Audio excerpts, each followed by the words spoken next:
আসসালামু আলাইকুম রহমতুল্লাহি অবরকাতুহু। সম্মানিত দর্শক, বাংলাদেশে জাতীয় সংসদ নির্বাচন আগে হবে নাকি একটা গণভোট হবে? এই দুটো বিষয় নিয়ে যেভাবে তর্ক বিতর্ক চলছে, একই সঙ্গে জাতীয় সংসদ নির্বাচনের যে পদ্ধতি, সেখানে গতানুগতিকভাবে আমরা যেভাবে বিগত দিনে ভোট দিয়ে আসছি সেইভাবে হবে, নাকি কি একটা নতুন নিয়ম চালু করেছে পিআর পদ্ধতি, অর্থাৎ রাজনৈতিক দলগুলো সারা বাংলাদেশে তাদের প্রার্থী ঘোষণা না করে শুধু দলের প্রতীক দেবে, আর প্রার্থীরা সেই দলের পকেটে থাকবে। তারপর জনগণ ধানের শীষ, দাঁড়িপাল্লা, নৌকা যে যার মতো করে ভোট দেবে। ভোট দেওয়ার পর সারা বাংলাদেশে যত ভোট পেল যে দল, তারপরে সেই দলের কেন্দ্রীয় নেতৃবৃন্দ তারা বসে বসে সিদ্ধান্ত নিলেন, জগাই, মাধাই, পাধাই, লালু, মালু, টালু ওনারা সংসদ সদস্য হবেন। কুড়িগ্রামের গেদু মিয়া, তিনি দেখা গেলেন যে সংসদ সদস্য হিসেবে দায়িত্ব পালন করতেছেন ফরিদপুরে, আর ফরিদপুরের টেফা মিয়া, তিনি দায়িত্ব পালন করছেন সেই বগুড়াতে। হতে পারে এরকম। আর পিআর পদ্ধতির যে রাজনীতি, নেপাল বা ধরুন ইসরায়েলে, কোনো দেশেই আসলে এখন পর্যন্ত কোনো ভালো ফলাফল আনতে পারেনি। এখন সেই পিআর পদ্ধতির ভূত আমাদের দেশে চেপে বসেছে। এক। ২ নম্বর হলো যে এই দ্বিকক্ষ বিশিষ্ট সংসদ, তো আপার সংসদ, লোয়ার সংসদ, মানে ব্রিটেনের, ইংল্যান্ডের অনেকটা সেই লর্ড সভা এর মতো করে আমাদের একটা উচ্চ কক্ষ থাকবে। ভারতে যেমন বিধানসভা এবং লোকসভা, তো যারা জনগণের প্রত্যক্ষ ভোটে এইভাবে নির্বাচিত হবেন পিআর পদ্ধতিতে, তারা নিম্নকক্ষে থাকবেন, আর উচ্চ কক্ষ লর্ড সভাতে এই রায় বাহাদুর, খান বাহাদুর, লর্ড, মানে প্রত্যেকটা দলের কিছু লোকজন থাকেন না, যারা টাকা দেন, পয়সা দেন বা একটু ভাবসাব দেখান, তাদেরকে লর্ড সভাতে স্থান দেওয়া হবে। এটা অনেকটা রাজকীয় ব্যাপার স্যাপার, ভারতের মতো, ইংল্যান্ডের মতো। কিন্তু বাংলাদেশে আসলে ওরকম লর্ড, রায় বাহাদুর, খান বাহাদুর আছে কি? আমি তো দেখি না। আমাদের এখানে যে লাউ সেই কদু, যেই আওয়ামী লীগ সেই বিএনপি, যে বিএনপি সেই এনসিপি, এনসিপির যে চরিত্র, জামাতের একই চরিত্র। মানে এখানে নিম্নকক্ষ, উচ্চ কক্ষ থেকে শুরু করে যা কিছুই করেন না কেন, আমাদের দেশে রাতারাতি কোনো পরিবর্তন আসবে এরকম নজির গত ৫,০০০ বছরে হয়নি। আমাদের রক্তের অণুতে অণুতে, পরমাণুতে পরমাণুতে যে দুষ্ট চক্র বংশ পরম্পরায় আমাদেরকে অস্থির করে রেখেছে, এজন্য শাসক হিসেবে আমাদের উপরে যখন কোনো জুলুমবাজ আসছে, ডান্ডা হাতে, যারা শক্ত হাতে আমাদেরকে দমন করতে পেরেছে, আমরা সবাই তাদেরকে আব্বা আব্বা ডেকে বলেছি, হুজুর আপনার মতো ভালো মানুষ হয় না। আর যে সকল মানুষ আমাদেরকে ভালোবাসার চেষ্টা করেছে, নরম হওয়ার চেষ্টা করেছে, আমরা একেবারে তার ঘাড়ের উপর বসে কখনো তার ঘাড় মটকে দিয়েছি, আর কখনো তার মাথার উপরে যা হয়, ছোট পোলাপান যা করে, আমরা সেই কাজ করে দিয়েছি। তো এরকম শেখ হাসিনা যখন ছিলেন, সবাই সি সি সি সি, এত মানুষ কঠিন হয়, এত নির্মম এবং এত নিষ্ঠুর হয়, এরে মারে, ওরে ধরে, মামলা দেয়, মোকদ্দমা দেয়, সব বিএনপির লোকদেরকে সে দেশ ছাড়া করে ফেলেছে। জামাতের মতো মানে অলি আল্লাহর দলকে সে আন্ডারগ্রাউন্ডে পাঠিয়ে দিতে চাচ্ছে, এর মতো কোনো খারাপ মহিলা আছে? কিন্তু কি হলো, গত 1 বছরে ডক্টর মোহাম্মদ ইউনূসের মতো একজন ভদ্রলোক শুধু হাসে, কত সুন্দর করে কথা বলে। আমরা সেই ডক্টর মোহাম্মদ ইউনূসকে এখন কি অবস্থায় ফেলে দিয়েছি, যে সারা দেশে মবের রাজত্ব, চাঁদাবাজির রাজত্ব, ঘুষের রেট, টেন্ডার দিয়ে ঘুষ হয়। তো এই সমস্ত অবস্থা দেখে মানুষজন কি বলছে বোঝার চেষ্টা করুন। আমি যারা ঘুষ দুর্নীতি করছেন এই সরকারের, দেখবেন প্রায় সবারই গায়ের রং ফর্সা হয়ে গেছে, চামড়া টান টান করছে, মানে মনে হয় যেন পুরো শরীরে এই কিছুক্ষণ আগে ডাইরেক্ট মাখন দিয়ে তাদেরকে ওয়াশ করে দেওয়া হয়েছে, মাসাজ করে দেওয়া হয়েছে, এরকম শরীর চকচক চকচক করছে। আর কিছু মানুষ আছে চিন্তায় একদম লাশ, জীবন্ত লাশ হয়ে গেছে, হাড্ডিগুলো বের হয়ে গেছে, তারপরে চামড়াগুলো কুঁচকে গেছে এবং এলোমেলো চুল, মাথা আশ্রয় না ঠিক মতো, কেমন যেন একটা ফ্যাকাশে ভাব হয়ে গেছে। আমি কারো নাম বললাম না, আপনারা কিছু ক্ষমতাধর লোকদেরকে দেখলেই বুঝতে পারবেন যে তাদের মধ্যে মৃত্যু চিন্তা, এই সরকার থেকে বিদায় হওয়ার চিন্তা, বাংলাদেশ থেকে পালানোর চিন্তা, সেফ এক্সিটের চিন্তা, নানা রকম কথাবার্তায় কি একটা অবস্থা তৈরি হয়ে গেছে।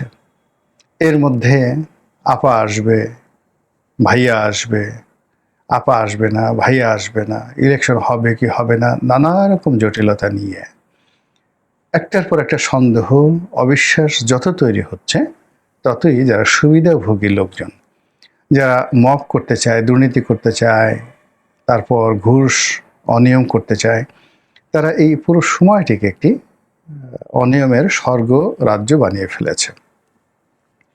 আর এই স্বর্গ রাজ্যে বসে তারা টেন্ডার দিয়ে দুর্নীতি করছে। ধরুন আগে একটা নিয়োগ হতো, বড় একটা পদে নিয়োগ হতো, মন্ত্রীর কাছে যেত, প্রধানমন্ত্রীর দপ্তরে যেত, তারপর রাজনীতিবিদদের দপ্তরে যেত, সামান্য কিছু লেনদেন হতো। আর এখন এক একটা পদে নাকি ৮০ কোটি, ৯০ কোটি, ১০০ কোটি টাকা ঘুষ দিয়ে কে কত বেশি ঘুষ দিতে পারে, কোন বনেগা ক্রোড়পতি, ১০০ কোটি টাকা ঘুষ দিয়ে যে পদের জন্য একজন মানুষ আসছে, ১০০ কোটি টাকা সে চেষ্টা করে এক সপ্তাহের মধ্যে তুলে নেওয়ার জন্য। আর পুরো এই যে ফোকলা, বাংলাদেশে আরও বড় বড় ফোকলা তৈরি হয়ে গেছে। এবং এই যে ফোকলাগুলো তৈরি হয়, তার পূর্ব লক্ষণ হলো যখন একটা দেশ খারাপ অবস্থায় চলে, একটা জাতি খারাপ অবস্থায় চলে, তখন দেখবেন সেই দেশ জাতি অযথা বিতর্ক করে। আপনারা তো যারা ইসলাম ধর্মাবলম্বী তারা সূরা বাকারা পড়েছেন। বনী ইসরাইল জাতির এই যে তর্ক করার যে কুঅভ্যাস, অতিরিক্ত প্রশ্ন করার এবং একটার সঙ্গে একটা প্যাচ লাগানো, সন্দেহ করা, অবিশ্বাস করা, এই জিনিসগুলোর কারণে কি হলো, এই জাতি একটার পর একটা অভিশাপের মধ্যে তারা পড়ে গেল। যেমন আল্লাহ রাব্বুল আলামিন বললেন যে একটা গরু জবাই করতে হবে। এখন তারা প্রশ্ন করলো কেমন গরু, গায়ের রং কেমন, বংশ কেমন, ইত্যাদি ইত্যাদি নানা রকম। আল্লাহ রাসূল হযরত মুসা আলাইহিস সালাম তুর পর্বতে যাবেন, তিনি গেলেন আর এসে দেখলেন যে তার পুরো কওম সে গরু পূজায়, বৎস মানে গোবৎস পূজায় তারা মানে অস্থির। সে কি নাচানাচি, অসাধারণ একটা সিনেমা হয়েছে দ্য 10 কমান্ড্যান্ট।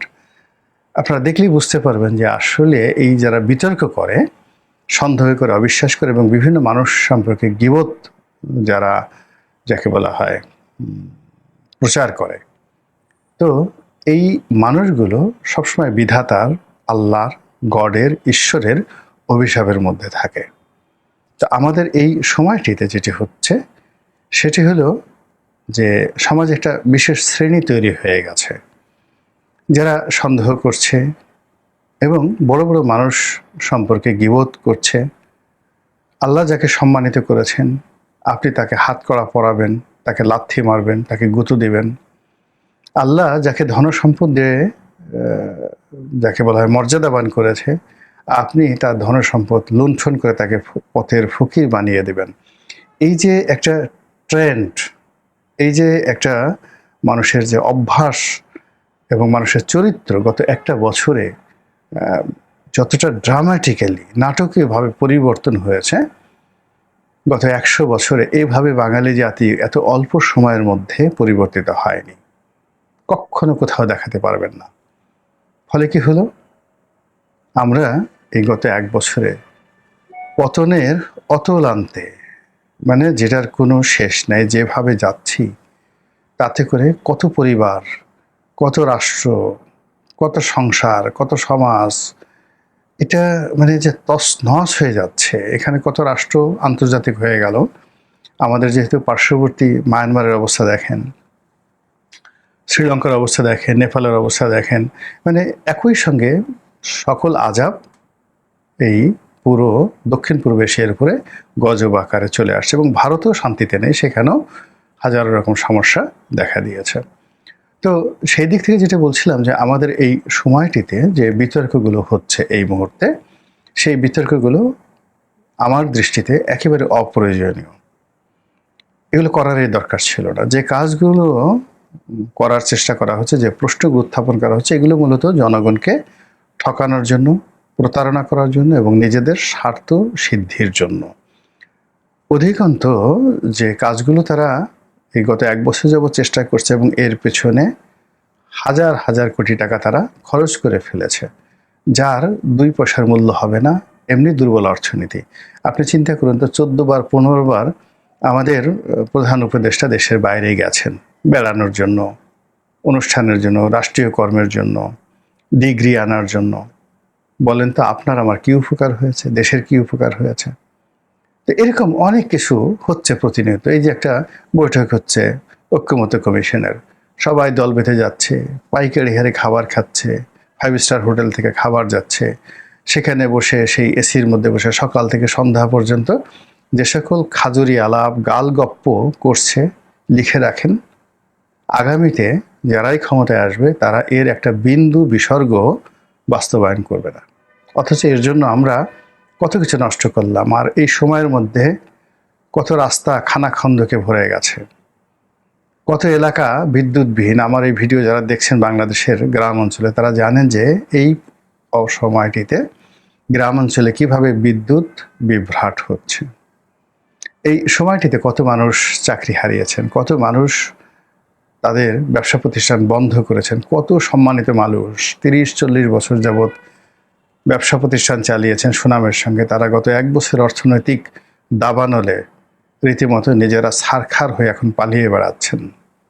এরকম একটা অবস্থা তৈরি হয়েছে। আর সেই সময়টাতে আমরা কিছু অর্বাচীন, যারা হয়তো মেম্বার হওয়ার মতো যোগ্যতা আমাদের নেই, কিন্তু আমরা প্রধানমন্ত্রী হব এরকম একটা ভাবসাব নিয়ে পিআর পদ্ধতি নাকি মানে সাধারণ যে নির্বাচন করার পদ্ধতি সেটি হবে, তারপরে ফেব্রুয়ারি মাসে নির্বাচন হবে না এপ্রিলে হবে, ডক্টর মোহাম্মদ ইউনূস কতদিন ক্ষমতায় থাকবেন, তিনি কি ফেব্রুয়ারি মাসে চলে যাবেন, নাকি আরও 5 বছর থাকবেন, নাকি আরও 10 বছর থাকবেন, নাকি আরও 50 বছর থাকবেন, এই জিনিসগুলো আমরা বিতর্কের একেবারে সর্বোচ্চ পর্যায়ে উঠিয়ে দিচ্ছি। আমাদের আগ্রহ কোথায়? আমাদের আগ্রহ এখন জনাব তারেক রহমান সাহেবের বিড়াল নিয়ে। বিবিসির মতো প্রতিষ্ঠান তাকে প্রশ্ন করে যে আপনার হাতে যে বিড়ালটি, ওটা বিড়ালটির নাম কি, ও খায় কি, ওর বাড়ি কোথায়? মানে চিন্তা করে যে আমাদের চিন্তা জগতে যেখানে তারেক রহমান সাহেবের সঙ্গে আমাদের প্রশ্ন হবে সংবিধান নিয়ে, দেশ নিয়ে, আরো কত গুরুত্বপূর্ণ বিষয়, সেখানে ময়না পাখি, টিয়া পাখি, ছাগল নিয়ে, পাগল নিয়ে কি আলাপ আলোচনা। মানে মস্তিষ্কের, আমি এটা নিয়ে আলাদা একটা ভিডিও করব, মস্তিষ্কের বিকৃতি কোন পর্যায়ে চলে গেছে।